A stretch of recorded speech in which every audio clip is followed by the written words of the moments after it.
तब विदुर जी मैत्रेय जी के पास गए और कहा, सुखाय कर्माणि करोति लोको न तैः सुखं वान्यदुपारिवं वा विन्देत भूयस्तत एव दुःखं यदत्र युक्तं भगवान वदेन्नः। भगवान विदुर जी महाराज मैत्रेय जी के पास गए हरिद्वार, कहा कि प्रभु ये बताओ कि भगवान अवतार क्यों लेते हैं, बार बार धरती पर क्यों आते हैं। अच्छा आप लोग बताओ भगवान क्यों आते हैं। कभी राम बनकर, कभी कृष्ण बनकर, कभी नरसिंह बनकर, कभी वामन बनकर, कभी मछली मत्स्य बनकर आए, कभी हयग्रीव बन करके, कभी दत्तात्रेय बन करके, कभी कछुआ बन करके, कभी मोहिनी बन करके, कभी यज्ञ नारायण बन करके, कभी कपिल बन करके। भगवान ने कितने अवतार लिए? 24। भगवान अवतार क्यों लेते हैं? प्रश्न ये है, क्यों अवतार लेते हैं भैया? आप बताओ क्यों? हाँ, धर्म की स्थापना के लिए भगवान अवतार लेते हैं। धर्म की स्थापना। अच्छा धर्म की अभी वर्तमान में धर्म स्थापित है कि नहीं? उत्तर, धर्म स्थापित है कि नहीं?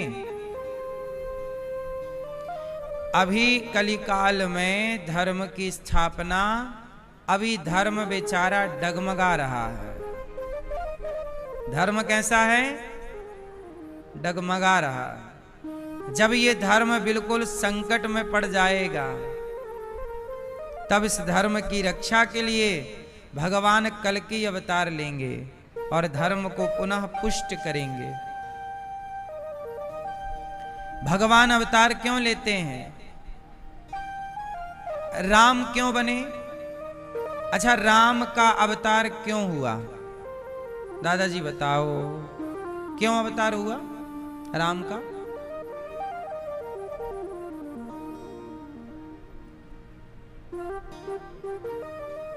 राक्षसों को मारने। राक्षस तो भगवान वहीं बैठे बैठे मार डालते सबको। राम जी का अवतार रावण को मारने नहीं हुआ। रावण भी मरा, ये बात सत्य है, पर रावण को भगवान वह कैसे भी मार सकते थे। रावण को भगवान अयोध्या में रह के भी मार सकते थे, नहीं मार सकते। वनवास जाने की क्या जरूरत थी 14 साल के लिए? तो सुनो, भगवान को केवल राक्षसों को मारना उद्देश्य नहीं होता, समाज को मैसेज भी देना होता है। अब जैसे आप भाई भाई हो, तो भाई भाई कैसे रहो, तो राम जी भाई के साथ रहकर बता रहे हैं कि जैसे मैं भरत के साथ हूं, ऐसे आप अपने भाई के साथ व्यवहार कीजिएगा। वरना कौन भाई को भाई की तरह, भरत और राम का उदाहरण ना होते राम, तो उदाहरण कौन बनता? तो संसार के लिए उदाहरण भी तो बनना है ना। बोलो हाँ कि ना? क्या बनना है? उदाहरण। आजकल बेटा अपने मां की बात नहीं मानता, तो आप लोग राम के बारे में बताती हो कि देखो राम ने अपनी मां सौतेली मां की बात मानी और बात भी अच्छी नहीं थी, वनवास जाने की बात, लेकिन राम ने बात मानी। इसलिए मानी कि मैं मानूंगा तो आने वाले युगों में हर बेटा अपनी मां की बात मानेगा, पिता की आज्ञा का पालन करेगा। मैं ही नहीं मानूंगा, कौन मानेगा? तो आने वाले युगों में पुत्र माता पिता की बात मानता रहे। भाई के प्रति कैसा व्यवहार, इसलिए राम का अवतार हुआ, वरना ये व्यवहार कौन करता। आजकल तो भाई लड़े मरे जा रहे हैं।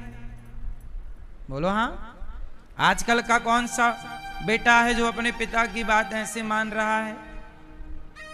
अच्छा ना, अच्छा ये बताओ, सब लोग ये तो कहते हैं कि श्रवण कुमार बनो, सब बाप ये कहता है मेरा बेटा श्रवण कुमार हो, मेरा बेटा राम हो, लेकिन राम जैसा बेटा हो तो दशरथ जैसा पिता भी चाहिए, बाप भी फिर निष्कपट हो। बाप ऐसा ना हो कि आजकल के पिता भी ऐसे होते हैं कि किसी एक बेटे से अधिक लगाव है, बाकी बेटों की तरफ ध्यान नहीं है। पिता का धर्म है सबको एक दृष्टि से देखना। दशरथ जी ने भरत और राम को अलग अलग नजर से नहीं देखा। जब कैकेयी ने कहा कि भरत को राजा बना दो, तो दशरथ जी ने कहा कोई बात नहीं, मेरे लिए तो राम राजा बने या भरत राजा बने एक ही बात है, मेरे लिए भरत और राम में कोई अंतर नहीं है। क्योंकि परंपरा ये रही है कि बड़ा पुत्र राजा बनेगा, तो मैंने राम का सोचा। क्योंकि इस खानदान की परंपरा रही कि बड़ा पुत्र राजा बनेगा, पर तुम्हारा मन है कि भरत राजा बने, तो मुझे कोई आपत्ति नहीं है। मुझे आपत्ति भरत के राजा बनने से नहीं है, आपत्ति राम के वनवास जाने से है। राम को वनवास क्यों भेज रही हो कैकेयी? अच्छा, कैकेयी ने वनवास इसलिए भेज दिया कि भरत राजा बनेगा और राम पास में रहेगा, तो कहीं पास में रह के प्रजा को भड़का के राम कहीं मेरे भरत का राज्य पुनः संकट में ना पड़ जाए, तो दूर चला जाएगा, तो 14 साल में भरत शासन करना सीख जाएगा, मंत्री संतरी को अपने पक्ष में ले आएगा, राम को कल बगावत कर भी देंगे, तो मेरे बेटे का कुछ ना बिगड़े। लंबी प्लानिंग से कैकेयी ने भरत को राजा बना लिया और राम को 14 साल के वनवास के लिए इसलिए भेजा ताकि 14 सालों में राम भरत मजबूत बन जाएगा, बहुमत प्राप्त कर लें, है ना। अभी तो मेरे कहने से राजा बन रहे हैं, लेकिन बहुमत तो प्रजा का भी तो दिल चाहिए ना। प्रजा स्वीकार ना करे तो राजा किस बात का। तो इस षड्यंत्र से पर राम जी या भरत जी, दशरथ जी का भेद नहीं था, भेद की दृष्टि कैकेयी की थी। इसलिए हम आपसे कह रहे हैं कि इस कली काल में हम जैसे लोगों को ये कौन बताता भाई कैसा, पिता कैसा, राजा कैसा हो। हमारे देश में आज से 100 साल पहले हर छोटे छोटे 10 गांव का एक राजा होता था, 50 गांव का एक राजा होता था, 100 गांव का एक राजा होता था, हर क्षेत्र में एक राजा पाया जाता था, है ना। उस जमाने में राजतंत्र था, तो राम जी राजा बने और आदर्श राजा बने, ताकि राजा लोग भी राम से सीखें कि राजा कैसा होना चाहिए। तो राजा बन के बताना पड़ेगा ना कि राजा ऐसे होना चाहिए। बोलो हाँ। इसलिए राम कैसे राजा बने? आदर्श राजा, है ना। राम के जमाने में राजा ही राजा लोग हुआ करते थे। अच्छा, राम ने, अच्छा उस जमाने के राजा ब्याह बहुत करते थे, 10 ब्याह 15 ब्याह शादियां। तो राम जी ने उन राजाओं को यह मैसेज दिया एक विवाह करके कि भाई एक ही करो। जो भी परंपराएं गलत थीं, उन गलत परंपराओं को सही दिशा किसी ने दी तो भगवान राम ने दी। एक पत्नी वाले राम आदर्श बने। राजा कैसा? राम के राज्य में वाल्मीकि रामायण पढ़िएगा। एक कुत्ता था। कौन था? कुत्ता। एक भिखारी जा रहा था, तो भिखारी को देख के कुत्ता भौं भौं भौं भौं करने लगा। तो भिखारी के पास डंडा था, तो उसने डंडे से मारा, तो उसकी टांग में लगा कुत्ते की, और कुत्ते की टांग टूट गई। तो लंगड़ाता हुआ कुत्ता राम के पास पहुंचा। कौन पहुंचा राम के पास? कुत्ता।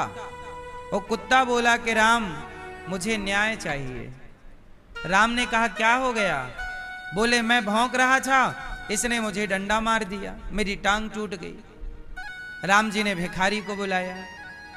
क्यों भाई, कुत्ते को क्यों मारा? अरे महाराज, हमें देख के भौंक रहा था, हमें देख के भौंक रहा था। तो कुत्ते ने कहा कि भाई मेरा तो स्वभाव ही भौंकने का है, मैं बातें तो कर नहीं सकता कि कहो भाई साहब कहाँ जा रहे हो, ऐसे तो मैं पूछ नहीं सकता, क्योंकि मेरी वाणी ऐसी नहीं है, मेरा स्वभाव ही भौंकने का है। तो कुत्ता ने कहा कि इसने मुझे डंडा मार दिया। राम जी ने कहा कि देखो भौंक रहा था वो, तो आप भौंकने देते, जब आपको काटता तब आपका अपराध ये करता, तब आप दंड देते। आपने बिना अपराध के जीव को दंड दिया है। तो राम जी ने कुत्ते से पूछा कि बोल, तुझे क्या दंड से दिलाना है? तो कुत्ता बोला कि इसे फलानी जगह का नेता बना दो।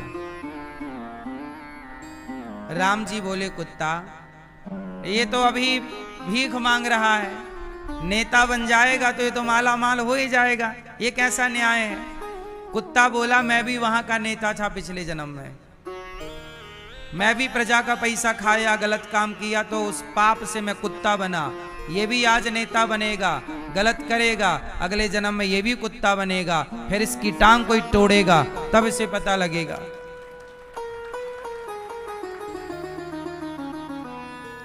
तो ये कहने का अर्थ है कि राम के राज्य में कुत्ते को भी न्याय मिलता था। ये पूरी कथा से ये समझो, राम ऐसे राजा थे कि राजा के दरबार में सबको जोर से न्याय मिलता था। अब आज का राजतंत्र देख लो, लोकतंत्र देख लो, आज गाय को तक न्याय नहीं मिल रहा है, कुत्तों को गलियों से उठवा के लोग मार रहे हैं। ना कुत्ते को न्याय है आज, ना तो आज गाय बूचड़ खाने में कट रही है, ना गाय को न्याय। गाय कुत्ते की तो छोड़ दो, इंसानों को न्याय नहीं मिल रहा है। तो आज राम इसलिए आदर्श बने और राजा बन के बताए कि भाई साहब प्रजा के साथ गलत ना हो। ये हर राजा के लिए है, हर मुख्यमंत्री के लिए, हर प्रधानमंत्री के लिए, हर जज के लिए है। ये राम किसके आदर्श हैं? जजों के। राम राजा के आदर्श हैं, राम मुख्यमंत्री, प्रधानमंत्री, राष्ट्रपति के आदर्श होने चाहिए। क्योंकि राम ने जो किया वह ये लोग करें अपनी प्रजा के साथ, तब देश में खुशहाली होगी। अब राम की पूजा तो सब कर रहे हैं, पर राम के आदर्शों को जीवन में उतार नहीं रहे हैं। आजकल जानते हो क्या हो रहा है?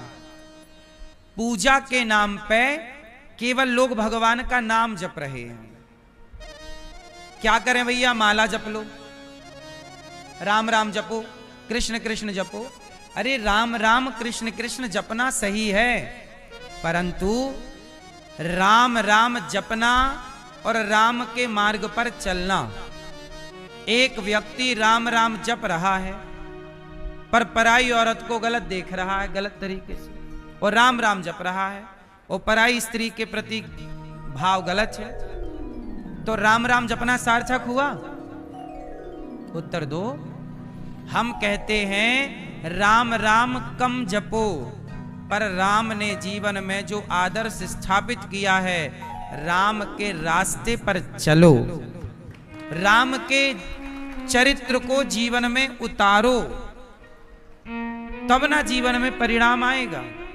अब आज के लोग ना अब कृष्ण कृष्ण जपते हैं, हम जपने से मना नहीं कर रहे हैं, जपो, पर कृष्ण ने अर्जुन को क्या कहा? गीता में जो कहा, गीता क्या है? अर्जुन कह रहे हैं मैं युद्ध नहीं लड़ूंगा, मैं भाग जाऊंगा।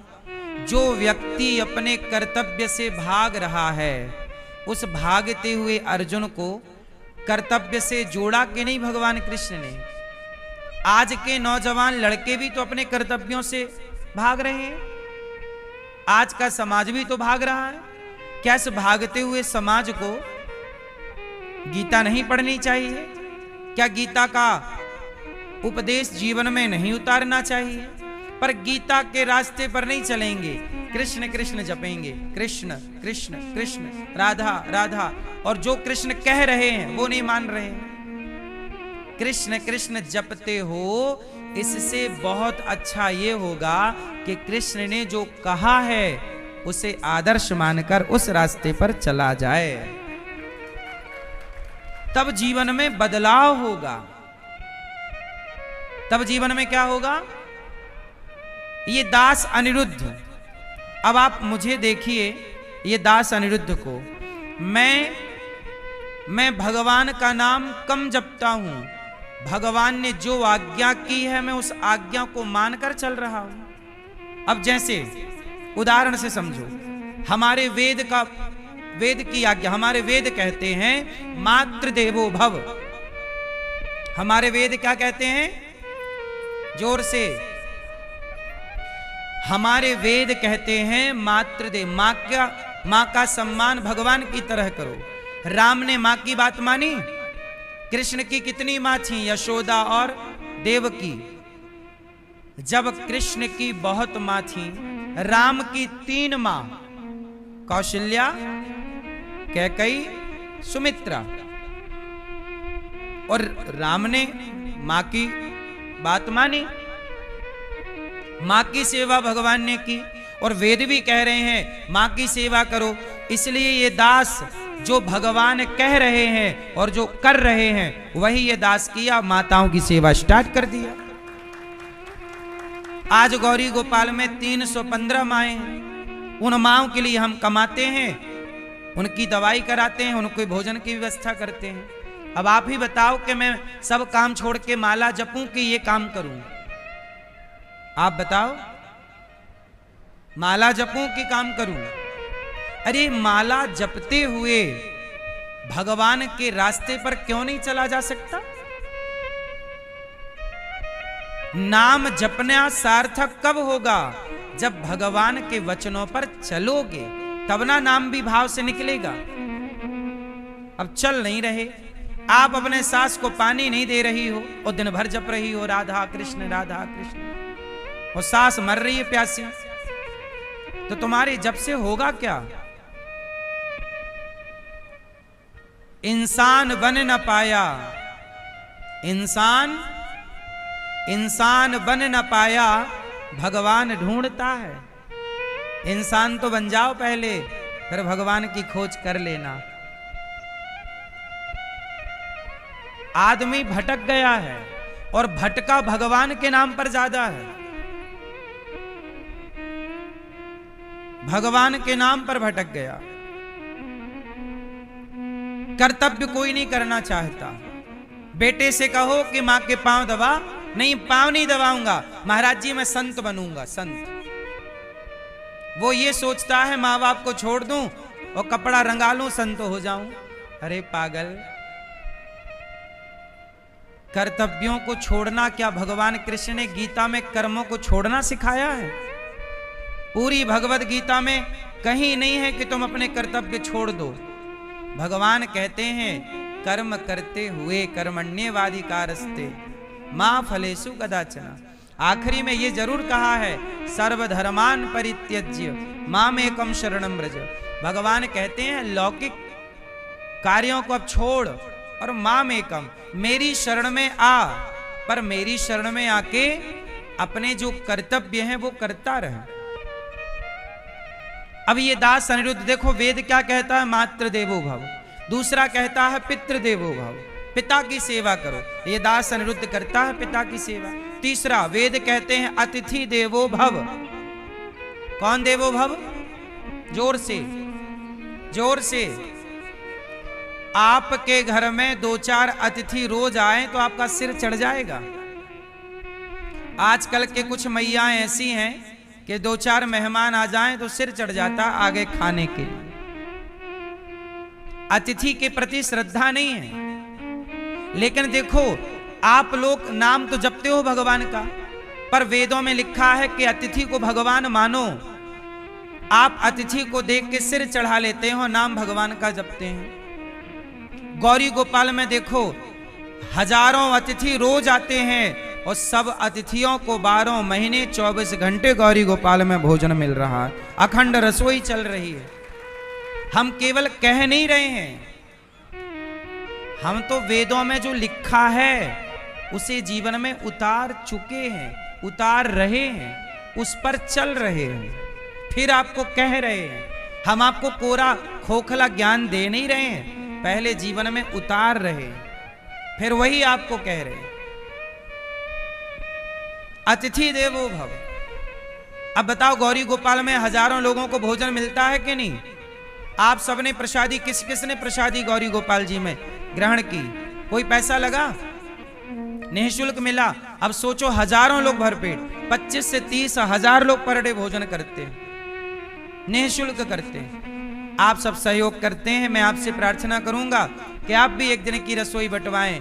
हजारों संत आते हैं, भोजन करते हैं, आप भी सेवाओं से जुड़ें। और मैं शास्त्रों में लिखी बातें जीवन में उतार रहा हूं। मातृदेवो भव, पितृदेवो भव, अतिथि देवो भव, आचार्य देवो भव, गुरुजनों का स्मरण, आचार्य देवो भव, गुरुजनों की सेवा। मेरे से जितनी बनती है गुरुजनों की सेवा करता हूं। गाय की सेवा करना, गाय की सेवा मैं करता हूं। किसी का भला करना, सेवा करना। अभी 25 अप्रैल को यहां 21 बेटियों का विवाह है, गरीब बेटियों का। पैसे कमाना गलत नहीं है, पैसे कमाओ, कमाते हुए, काम करते हुए भगवान का नाम जपते रहो और भगवान के बताए रास्ते पर चलते रहो, ठीक है? तब भगवान भी प्रसन्न होंगे। भाई ये बताओ, गौरी गोपाल आश्रम में भोजन बंटता है। मैंने लड़कों को लगा रखा है भोजन बांटने के लिए। एक दाल बांटता है, एक सब्जी बांटता है, एक रोटी देता है, एक चावल देता है। अब जो लड़का चावल बांट रहा है, वो लड़का को मैंने काम क्या दिया है? चावल बांटना भैया, जो भी आए सबको प्रेम से भोजन देना। अब वो चावल ना बांटे और बैठ के नाम जपे, सीताराम सीताराम, राधे कृष्ण राधे कृष्ण, और लोग थाली लेके खड़े हैं भाई सब चावल, और वो नाम जप रहा है। तो बताओ, उसका नाम जपना सार्थक है कि चावल देना सार्थक है? जिस काम के लिए तुम खड़े हो, तुम चावल बांटते हुए नाम जप करो ना, भीतर चलता रहे, दिल धड़कता है, ऐसे नाम भीतर चलता रहे, काम चलता रहे। तुम यदि काम, मैंने जो काम तुम्हें दिया, तुमने वो काम नहीं किया, तो तुम्हारा माला जपना सार्थक नहीं होगा। हो जाएगा क्या? अब डॉक्टर का काम है मरीज का इलाज करना। अब डॉक्टर मरीज को छोड़े और वो माला जपने बैठ जाए, तो उसका माला जपना पाप हो जाएगा। यदि कोई मरीज तुम्हारे इलाज के अभाव में मर जाए तो, मैं द्वार पर बैठा हूं, डॉक्टर साहब जल्दी देखो बीमारी है, दौरा पड़ा है। अब डॉक्टर साहब बोले मैं माला जप रहा हूं। अरे भाई साहब पहले देख लो, नहीं मर जाएगा मरीज, मर जाएगा। नहीं, डॉक्टर साहब बोले मैं पूरे माला, जब तक उनके माला पूरा हुआ मरीज पूरा हो गया। तो डॉक्टर को पाप लगा कि पुण्य मिला? जोर से, जोर से। तो माला जपने से क्या मिला? इसलिए तुम माला कहां जपते? तुम मरीज को भर्ती करते, मरीज को देखते, मरीज में ही अपने परमात्मा का दर्शन करते कि ये मरीज नहीं है, मरीज के रूप में हर रूप में भगवान का दर्शन। पता नहीं किस रूप में आकर नारायण मिल जाएंगे। हर जीव की सेवा भगवान की सेवा है। मैं आपकी सेवा करूं तो भगवान मानकर करूं, यही मेरी भक्ति है। मैं आपको क्या मानकर सेवा करूं? नामदेव जी ने कुत्ते में भगवान का दर्शन किया था। किसमें? कुत्ते में। और श्रीनाथ जी ने, एकनाथ जी ने गधे में भगवान का दर्शन किया था। भगवान आजकल लोगों ने भक्ति का मतलब ही मनमाने तरीके से कर लिया है। भक्ति के नाम पर केवल आज व्यक्ति अकर्मण्य हो रहा है। क्या हो रहा है?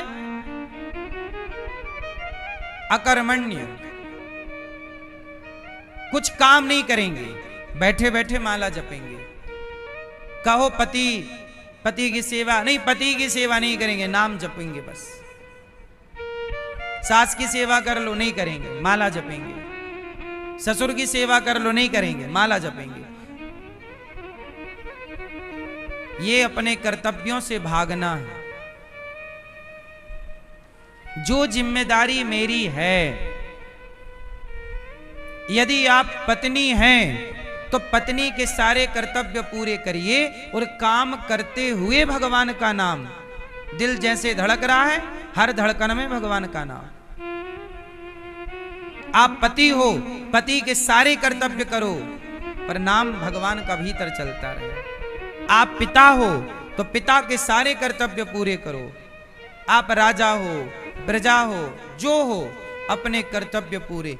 ये दास अनिरुद्ध, मुझे जो जो काम दिया गया है ईश्वर के द्वारा, भगवान ने मुझे काम दिया है वृद्ध माओं की सेवा का,